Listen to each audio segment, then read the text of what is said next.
Magandang araw. Ako ay si Andy at yung mga kagrupo ko si Pico at si Marla. At ngayon, ibabahagi namin sa inyo kung ano talaga ang psikolohiyang Pilipino.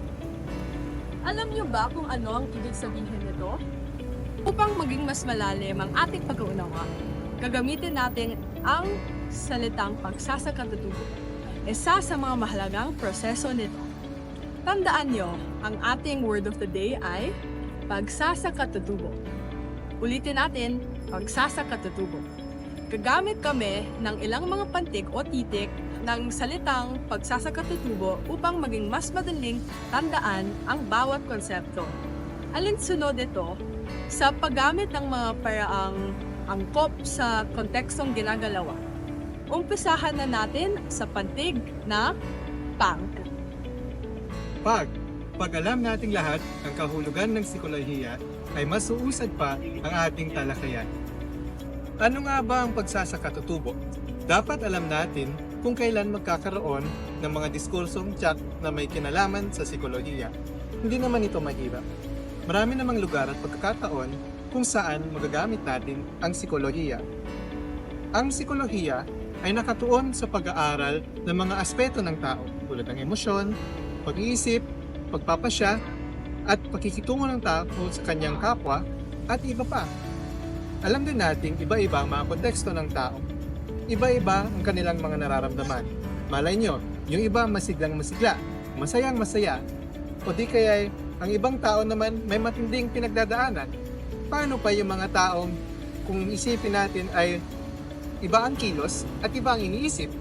Baka nakangiti nga sila, pero yun pala, may mga suliraning pinagdadaanan pala, mga suliraning matinding-matindi. At dapat nyo ring tandaan na ang bawat suliranin ay hindi parehong-pareho sa hinaharap ng iba. Nangyayari ito dahil sa iba-iba ang mga konteksto at karanasan ng bawat tao. Paano natin ito makikita? Napakalawak ng mundong ating ginagalawan. Sa loob ng ating mga tirahan, iba-iba tayo. Maaaring ikaw ang bunso, ikaw ang panganay, o baka ikaw ang pangalawa, o iba pa. O di kaya iba-iba rin ang dami ng mga miyembro sa ating mga pamilya. Iba-iba rin ang paraan ng pakikitungo natin sa ating mga magulang ayon sa ating mga karanasan. Ang mga pamilya ay maaaring may pinagdadaanan ding mga suliranin. Mga suliraning pinansyal. Kapag ganito ang nangyari, magbabago-bago rin ang mga paraan ng pakikipag-ugnayan natin sa ating mga kasama sa pamilya. Kapag ganito ang nangyari, maaaring mas matindi na ang ating mga bagaheng dala-dala dahil sa mas maraming mga problema at tungkulin. Ang bawat pamilya ay bahagi rin ng isang pamayanan.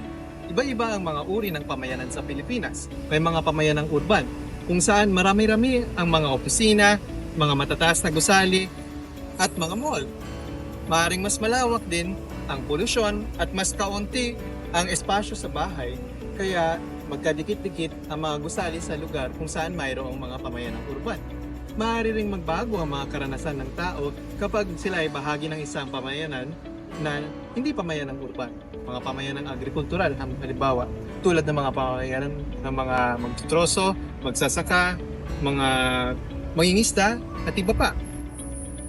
At kapag ganito ang nangyari, maaaring mas malinis halimbawa ang kapaligiran sa mga pamayanang ito. Kaya iba rin ang mga bagay-bagay na pinaglalaanan ng mga mamamayan nito ng atensyon. Ang lahat ng mga pamayanang ito ay dapat nasa loob ng Pilipinas. Kaya iba rin ang mga karanasan at kaganapan sabay-sabay nating hinaharap bilang mga Pilipino. Bumubuo ito sa pagkakakilanlang Pilipino na siya ring nakakaapekto sa pakikitungo ng Pilipinas sa iba pang mga tao at sa ibang mga bansa. Buhat ito, iba-iba rin ang mga gawain ng bawat Pilipino batay sa pagkakakilanlan nila bilang Pilipino. Maaaring ipagmalaki nila ito, o di kaya ikahiya, o di kaya ipaglaban, o hayaang manatili sa kasalukuyang kalagayan. Ang lahat ng ito ay nakakaapekto sa mga desisyon, gawi at damdamin ng bawat Pilipino. Ang lahat ng mga aspetong ito ay pinag-aaralan din sa psikolohiya. Hindi naman sa mas pinagtutuunan natin ng pansin ang kasaysayan ng isang bansa, kundi inaalam natin kung ano-ano ang mga bagay-bagay na nakakaapekto sa bawat tao at kung paano sila kumikilos at nakikipag-unayan bilang mga miyembro ng isang lipunan halimbawa o buhat ng iba pang mga karanasan, gawain o kaganapan. Sabay-sabay natin alamin kung ano ang pagsasakatutubo.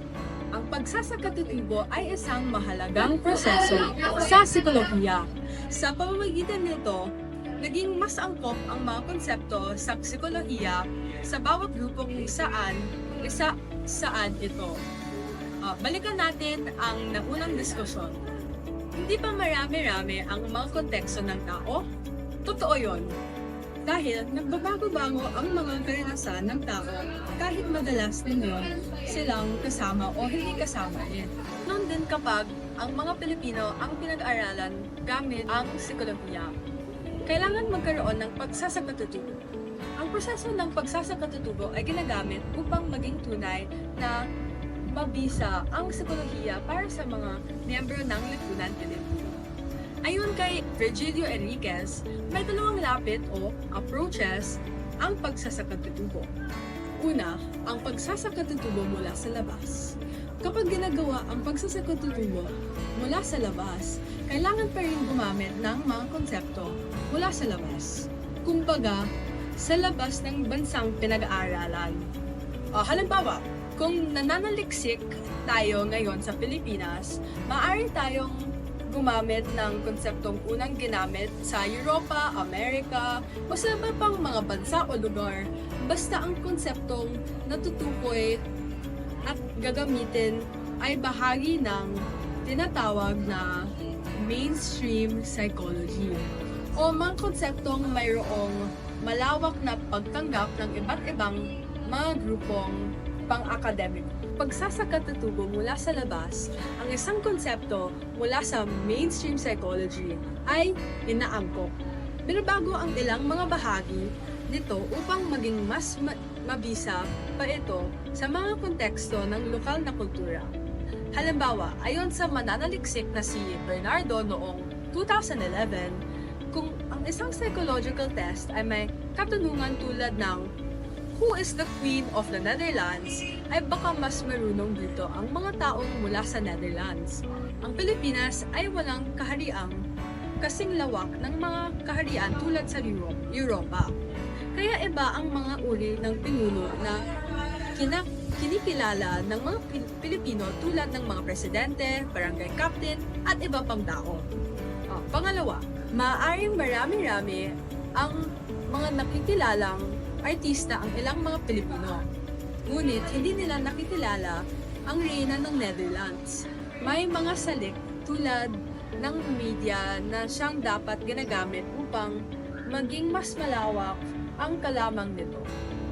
Ngunit baka mayroong mga uri ng media at kalaman na mas makabuluhan pa para sa lipunang Pilipino. Aayong baguhin ang tanong tulad ng Who is the national hero of the Philippines? Na dapat kilala natin. Si Jose Rizal yun.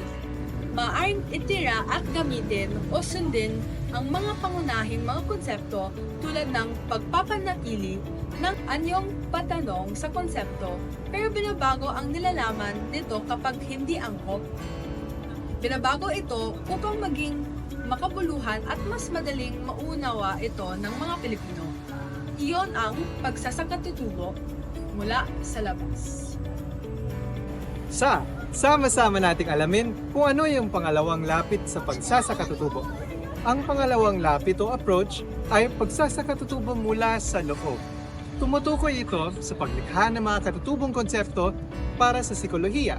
Ang mga konseptong ito ay mula mismo sa pamayanang ating ginagalawan. Ang mga konseptong ito galing nga sa pamayanang ginagalawan ay espesyal dahil walang ibang lipunang mayroon nito at walang ibang lipunang parehong-pareho ang konteksto. Sa pagsasakatutubo mula sa loob, mayroong pagsasapormal na mga kultural na elemento. Ano ibig sabihin nito? Ang mga konsepto o iba pang mga bagay-bagay na maaaring naoobserbahan natin sa kulturang pinag-aaralan ay maaaring naoobserbahan nga lamang sa kulturang pinag-aaralan tulad ng kultura ng Pilipinas, ngunit kailangang bigyan ng mas malinaw na pangtukoy at paliwanag. Sa pamamagitan nito, nagkakaroon din ng mas malinaw na definition ng mga konseptong ito upang may karoon ng mas tuloy-tuloy na pag-aaral tungkol sa konseptong ito. Kapag naisa formal ito, maaari ring magkaroon ng mas maliwanag na daan tungo sa bagong mga resulta mula sa iba pang mga mananaliksik. At kapag nangyari ito, may iwasan ng mga misconception o misinterpretation ng mga konseptong Pilipino. Dapat kapag ginagawa ang pagsasakatutubo mula sa loob ay nananatili tayong kritikal. Dapat may kritikal na pagsusuri at paggamit ng mga elemento at konseptong nakikita sa isang kultura. Hindi dapat basta-bastang piliin ang mga konseptong sa tingin natin ay naiiba lang o sobrang naiiba. Dapat magkaroon din ng itinatawag na systematization o ang paglikha ng mga malinaw na sistema upang maipaliwanag ang bawat hakbang, yugto at katangian ng konseptong ilalahad. Maaari pa nga ito maging bahagi ng mainstream psychology kapag naipagpatuloy pa ang pag-aaral nito sa pamamaraang itinatawag na paglikha ng isang universal na psychology. Kaya dapat may malinaw na sistema upang maibahagi ang kaalaman ito sa iba pang mga mananaliksik sa iba't ibang mga sulok ng mundo. Yun ang pagsasakatutubo mula sa loob.